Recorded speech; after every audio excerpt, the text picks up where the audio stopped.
Good morning student. बाल साधना शिक्षण संस्थान की ऑनलाइन क्लासेस में आपका स्वागत है। देखिए, लास्ट वाले 26 तारीख वाले वीडियो में अपन ने लास्ट में पढ़ा था 17 ग्रुप जो एलिमेंट हैं, 17 ग्रुप एलिमेंट की अपन ने पढ़ी थी फिजिकल प्रॉपर्टी। उसके बाद पढ़ी थी केमिकल प्रॉपर्टी। फिजिकल प्रॉपर्टी में अपन ने देखा था, यानी उनकी स्टेट देखी थी कि फ्लोरीन और क्लोरीन जो होते हैं वो गैसीय अवस्था में होते हैं, ब्रोमीन जो होता है वो लिक्विड फॉर्म में होता है, आयोडीन जो होता है वो सॉलिड स्टेट में होता है। सॉरी।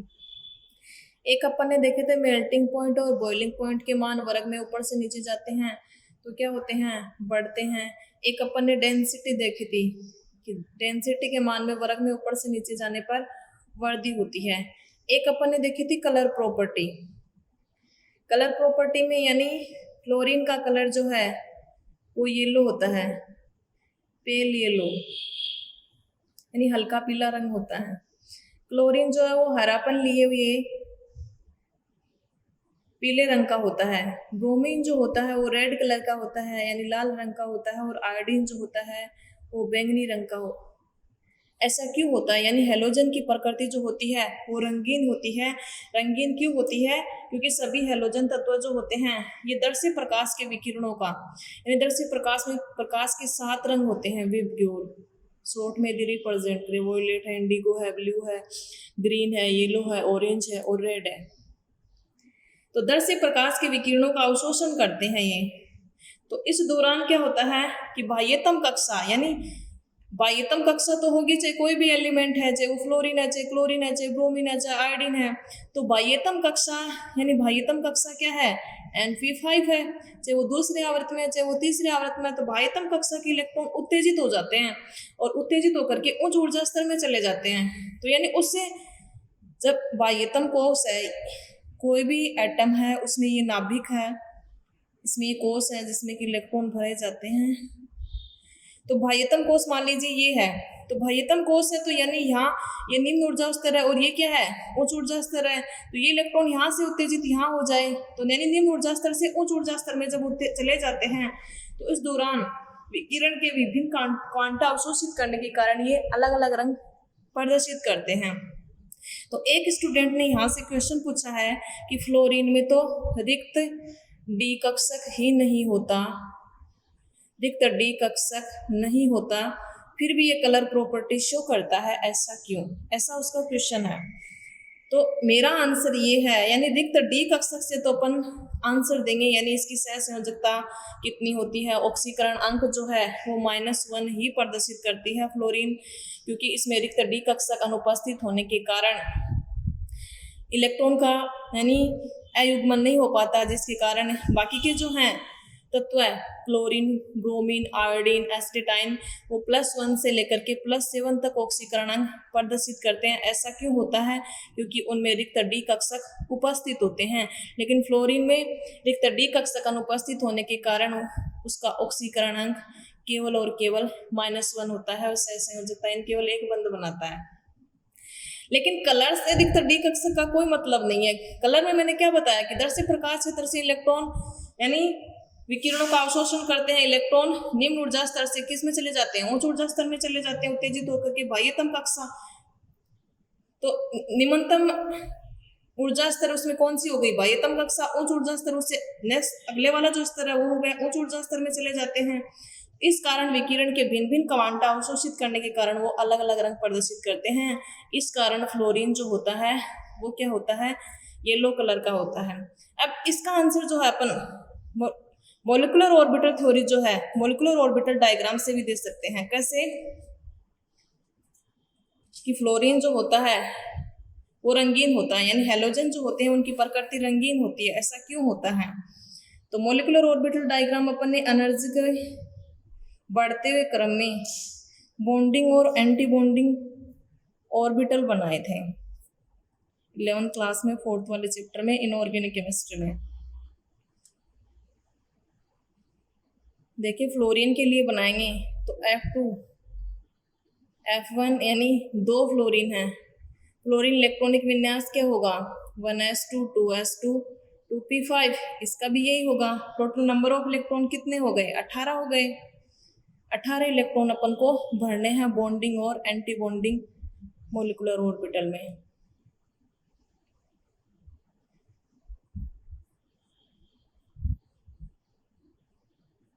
देखिए ये 2p हो गया, 2p के 3 कक्षक हो गए, ये 1s हो गया, ये 2s और ये 2p, 1s 2s 2p।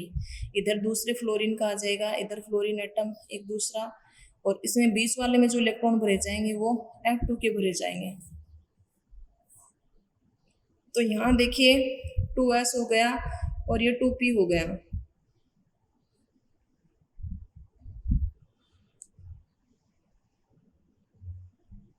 ये बन गया फ्लोरीन के लिए मोलिकुलर ऑर्बिटल डायग्राम। अब एक फ्लोरीन एटम जो है उसमें यानी 1s में 2, 2s में 2, 2p में कितने हैं? 5 हैं, तो 5 इलेक्ट्रॉन भर देंगे।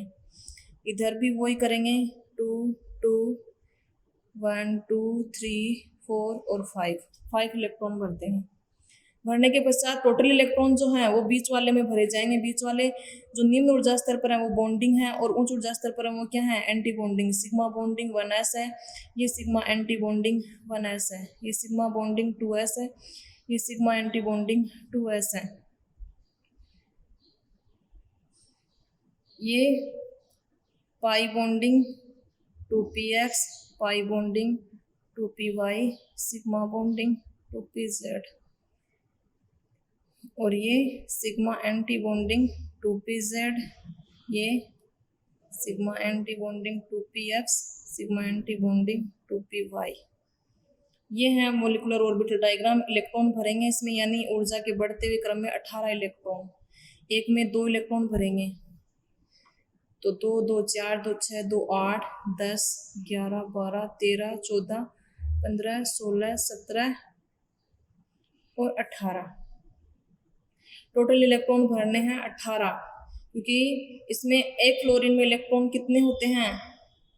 फ्लोरीन में इलेक्ट्रॉन होते हैं 5 6 7 8 9, 9 और 9 18, 2 हो गए, 2 तो 2 4 2 6 2 8 2 10 11 12 13 14 15 16 17 18। अब इसमें देखिए ये जो है वो है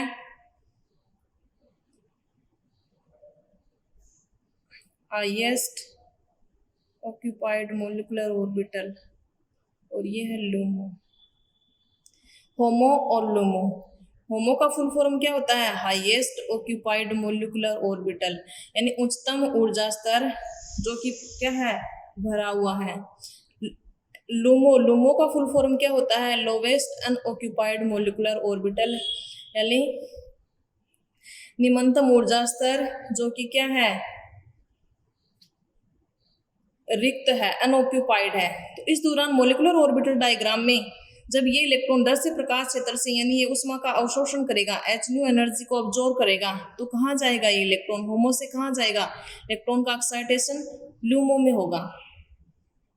तो इस दौरान ये 10 से प्रकाश क्षेत्र से विकिरणों का अवशोषण करता है, और ये बाह्यतम कक्षा का इलेक्ट्रॉन जो है वो उत्तेजित होकर के कहाँ चला जाता है? LUMO में चला जाता है। तो इस दौरान ये भिन्न क्वांटा का अवशोषण करने के कारण, यानी इस दौरान ये वॉयलेट कलर का अब्जॉर्प्शन करता है। तो इस दौरान जिस कलर का ये अवशोषण करता है उसका कॉम्प्लीमेंट्री कलर उसका दिखाई देता है। तो वॉयलेट कलर का कॉम्प्लीमेंट्री कलर कौन सा होता है? येलो कलर होता है। तो इस कारण फ्लोरीन जो है वो येलो कलर का दिखाई देता है, यानी उसका कलर जो है वो येलो रंग का होता है। तो चाहे तो मोलिकुलर ऑर्बिटल थ्योरी से समझा दीजिए कि होमो LUMO कहाँ से एनर्जी लेकर के होमो से LUMO में जाता है, तो इस दौरान इधर से प्रकाश क्षेत्र से जब उष्मा का अवशोषण करता है तो इधर से प्रकाश से वॉयलेट कलर का अवशोषण करने के कारण ये कॉम्प्लीमेंट्री यानी पूरक रंग जो है वो येलो कलर का दिखाई देता है। बाकी रिक्त डी कक्षक का इसमें कोई जिक्र नहीं होगा। रिक्त डी कक्षक नहीं है तो भी ये कलर शो करता है, इसमें डी कक्षक का कोई नहीं आएगा कि डी कक्षक है तभी ये कलर शो करते हैं। ऐसा मैंने कोई रीजन नहीं बताया था कि क्लोरीन, ब्रोमीन और आयोडीन में रिक्त डी कक्षक होते हैं इस कारण ये कलर शो करते हैं, ऐसा नहीं होता। यानी इधर से प्रकाश क्षेत्र से उष्मा का अवशोषण करते हैं तो बाह्यतम कोश के इलेक्ट्रॉन उत्तेजित होकर के कहाँ चले जाते हैं? उच्च ऊर्जा स्तर में चले जाते हैं, और इस दौरान जिस कलर का ये अवशोषण करते हैं उसके कॉम्प्लीमेंट्री कलर का वो एलिमेंट है वो दिखाई देता है। तो रिक्त डी कक्षक जो है उसका जिक्र वहां करेंगे जहां ऑक्सीडेशन स्टेट अपन को बतानी है, जहां अपन उसको सहसंयोजकता बताएंगे वहां उसका जिक्र अपन करेंगे। ठीक है, तो ये था उस क्वेश्चन का आंसर। अब देखिए एक मैंने लास्ट में क्वेश्चन पूछे थे कि क्लोरीन केमिकल प्रॉपर्टी की बात की थी, फिजिकल प्रॉपर्टी के बाद में केमिकल प्रॉपर्टी में मैंने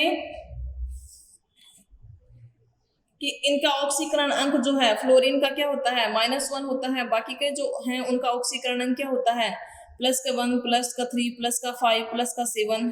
ये ऑक्सीकरण अंक प्रदर्शित करते हैं, कारण कि उनमें रिक्त डी कक्षक क्या होता है उपस्थित होता है। एक अपन ने हाइड्रोजन की प्रतिक्रियाशीलता भी देखी थी कि हाइड्रोजन के साथ क्रिया करके ये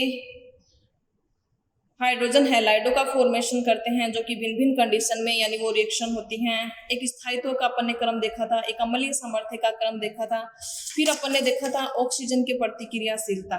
तो ऑक्सीजन की प्रतिक्रियाशीलता में नहीं ये विभिन्न प्रकार के ऑक्साइड बनाते हैं, जैसे क्लोरीन है वो Cl2O, ClO2, Cl2O6, Cl2O7, bromine जो है Br2O, BrO2, BrO3, आयोडीन भी बनाता है अपने ऑक्साइड I2O4 बनाता है, I2O7 बनाता है, फ्लोरीन भी बनाती है, OF2 बनाती है, O2F2 बनाती है।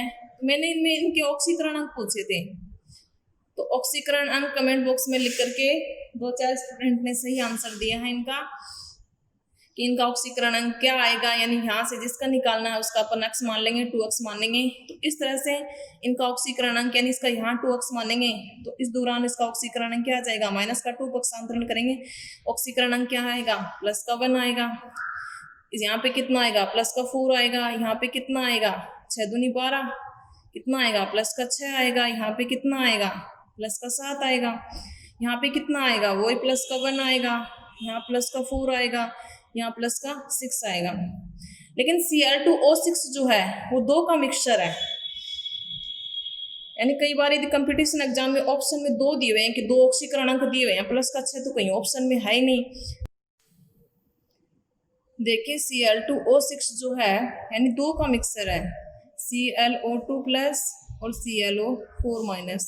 तो यहाँ क्लोरीन का ऑक्सीकरण अंक कितना आएगा 2 दूनी 4 पक्षांतरण करेंगे तो +4 यानी क्लोरीन का ऑक्सीकरण अंक +5 आ जाएगा। और यहाँ पर क्लोरीन का ऑक्सीकरण अंक कितना आ जाएगा, क्लोरीन का ऑक्सीकरण अंक 4 दूनी 8, पक्षांतरण करेंगे तो क्या हो जाएगा +8, ये -1 माइनस होगा तो क्लोरीन का ऑक्सीकरण अंक +7 आ जाएगा। यानी इस तरह से मिक्स के रूप में दिए हैं तो 2 अलग अलग करके अपन उसका ऑक्सीकरण अंक जो ऑप्शन में दिया उसके अकॉर्डिंग यानी कौन कौन से आयन बने होंगे तो उसके अकॉर्डिंग निकाल लेंगे। तो यानी यहाँ पर जैसे एक मैंने आपको बताया था Fe3O4, तो Fe3O4 में आयरन का ऑक्सीकरण अंक वैसे कितना आता है 8/3 आता है। यदि ऑप्शन में ये नहीं है तो उस स्थिति में अपन क्या करते हैं इसके 2 भाग करते हैं, यानी किस किस का मिक्सचर है FeO Fe2O3 यानी Fe3O4 हो गए। तो यहाँ इसका ऑक्सीकरण अंक कितना है +2 और यहाँ कितना है +3, तो यानी इसमें इसके 2 ऑक्सीकरण अंक है आयरन के +2 और +3। तो हो सकता है कहीं पर इसका ऑक्सीकरण अंक जो +6 नहीं दे करके ये मिक्सचर के रूप में है तो इसका ऑक्सीकरण अंक +5 और +7 भी दिया हुआ हो सकता है, यानी ये 2 से बना है 2 आयन, ये धन आयन और ये ऋण आयन। और ये जो है ClO2 इस रूप में इनका अस्तित्व ज्यादा होता है, तो इस रूप में इनके ऑक्सीकरण अंक जो है अधिकांश बुकों में दिए हुए हैं। तो यानी यहाँ पर इसका ऑक्सीकरण अंक निकालेंगे तो कितना आएगा +5 आएगा। इसी तरीके से यानी BrO2- के रूप में इसका ब्रोमीन का ऑक्सीकरण अंक दिया हुआ हो, BrO3- के रूप में ब्रोमीन का ऑक्सीकरण अंक निकालना है तो वो ही निकालना है पक्षांतरण करके। आगे -1 जो है उसको फिर से पक्षांतरण के साथ में करके फिर उसका ऑक्सीकरण अंक निकालना है। तो यहाँ पर इसका ऑक्सीकरण अंक +5 आ जाएगा और यहाँ पर इसका ऑक्सीकरण अंक कितना आ जाएगा 3 दूनी 6, पक्षांतरण करेंगे उधर जाएगा कितना हो जाएगा, इसका x मान लेंगे -6 = -1, x = माइनस का 1 और प्लस का 6 प्लस का 5 आ जाएगा। तो चार्ज जब दिया हुआ हो तो ध्यान में रखना है कि उस चार्ज को भी साथ में लेना है, इक्वल टू लगा करके वो चार्ज जितना भी है उसको बराबर में लिखना है, फिर ऑक्सीकरण अंक निकालना है। ठीक है, तो ये तो थी उन क्वेश्चनों के आंसर, यानी ऑक्सीकरण अंक वाले का कैसे निकालना है। और एक वो फ्लोरीन जो है उसमें रिक्त डी कक्षक जो हैं वो अनुपस्थित होते हैं, फिर भी उसकी कलर प्रॉपर्टी होती है, तो अपन MOT से समझा देंगे, या दर्शक प्रकाश से दर्शक किरणों का अवशोषण करने के कारण, यानी उस दौरान जिस कलर का वो अवशोषण करता है उसके कॉम्प्लीमेंट्री कलर का वो दिखाई देता है। अब अपन ने केमिकल प्रॉपर्टी ऑक्सीजन हाइड्रोजन की प्रतिक्रियाशीलता देख ली थी। उसके बाद अपन देख रहे थे धातुओं की प्रतिक्रियाशीलता, कि धातु के साथ की रिएक्शन करके धातु का हैलाइड बना देते हैं। फिर अगली जो एक प्रॉपर्टी रह गई थी वो है हेलोजन की प्रतिक्रियाशीलता। हेलोजन के प्रति क्रियाशीलता, अब ये हेलोजन तो खुद ही है, तो हेलोजन जो है वो हेलोजन के साथ क्रिया करके जो यौगिक बनाते हैं उनको बोला जाता है अंतरा हेलोजन यौगिक। अंतरा हेलोजन यौगिक इसी चैप्टर में आगे आएगा, अंतरा हेलोजन यौगिक फिर से अपन डिस्कस करेंगे। तो यानी हेलोजन जैसे क्लोरीन है, फ्लोरीन के साथ रिएक्शन करके ClF3, यानी दोनों क्या है, हेलोजन ही है, तो ये किसका एग्जाम्पल हो गया, अंतरा हेलोजन यौगिक का निर्माण हो गया। BrF5 IF7 है, तो ये सारे के सारे क्या हैं, अंतरा हेलोजन यौगिक हैं। तो हेलोजन के साथ क्रिया करके जो यौगिक बनाते हैं वो कहलाते हैं अंतरा हेलोजन यौगिक। जैसे for example chlorine trifluoride, bromine pentafluoride, iodine heptafluoride, ये इसके एग्जाम्पल हो जाएंगे। तो ये हो गई 17 ग्रुप एलिमेंट की केमिकल प्रॉपर्टी। अब अपन बात करते हैं 17 ग्रुप जो एलिमेंट है उसमें जो है क्लोरीन, कि क्लोरीन जो है इसका फॉर्मेशन कैसे किया जाता है, इसकी प्रॉपर्टीज क्या हैं, इसके यूजेस क्या हैं।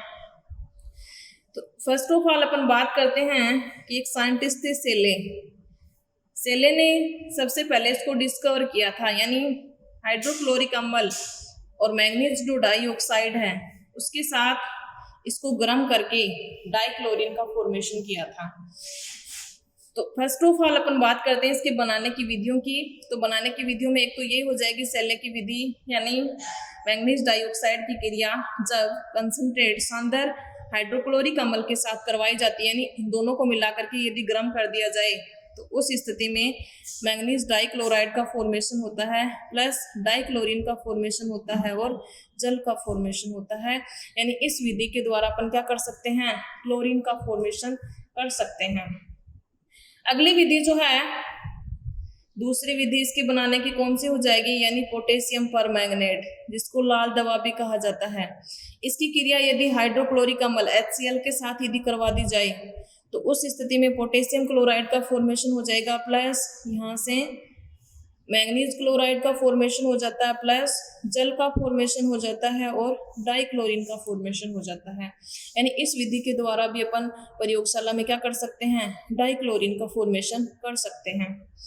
अगली जो विधि है वो है डेकोन विधि, इंपॉर्टेंट है डेकोन विधि। यानी क्या होता है कि हाइड्रोक्लोरिक अम्ल जो है HCl जो है उसमें O2 प्रवाहित की जाती है, O2 प्रवाहित की जाती है CuCl2 उत्प्रेरक की उपस्थिति में, क्यूप्रिक क्लोराइड। लगभग टेम्परेचर जो होता है वो होता है 723 केल्विन।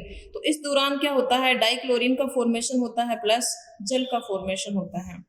तो ये तीन विधियां हैं जिनके द्वारा अपन क्या कर सकते हैं, डाइक्लोरीन का फॉर्मेशन कर सकते हैं। यानी हाइड्रोक्लोरिक अम्ल है उसकी मैग्नीज डाइऑक्साइड के साथ क्रिया द्वारा उसको गर्म करके, एक पोटेशियम परमैंगनेट की क्रिया हाइड्रोक्लोरिक अम्ल के साथ क्रिया द्वारा करवा करके, एक HCl की क्रिया ऑक्सीजन के साथ CuCl2 उत्प्रेरक की उपस्थिति में इतने ताप के ऊपर हीट करके अपन क्या करवा सकते हैं, डाइक्लोरीन का फॉर्मेशन कर सकते हैं। तो ये तो हो गई इसकी बनाने की विधि। अब अपन बात करते हैं इसकी प्रॉपर्टी की, गुणधर्म क्या क्या गुण रखती है ये। फर्स्ट ऑफ वाली यदि बात करूं तो एक तीखी गंध वाली होती है, यानी इसकी गंध जो होती है वो तीखी होती है। एक ये इसका कलर यदि बात करूं तो हरित पीले रंग की होती है, जो कि अपन ने कलर प्रॉपर्टी में इसकी कलर की बात की थी। तीखी गंध वाली होती है, एकदम घोटू होती है, यानी अधिक मात्रा में यदि प्रेजेंट है तो उस अवस्था में सांस लेने में दिक्कत आती है और दम घुटने लग जाता है, तो इसलिए इसको कहा जाता है दम घोटू भी कहा जाता है।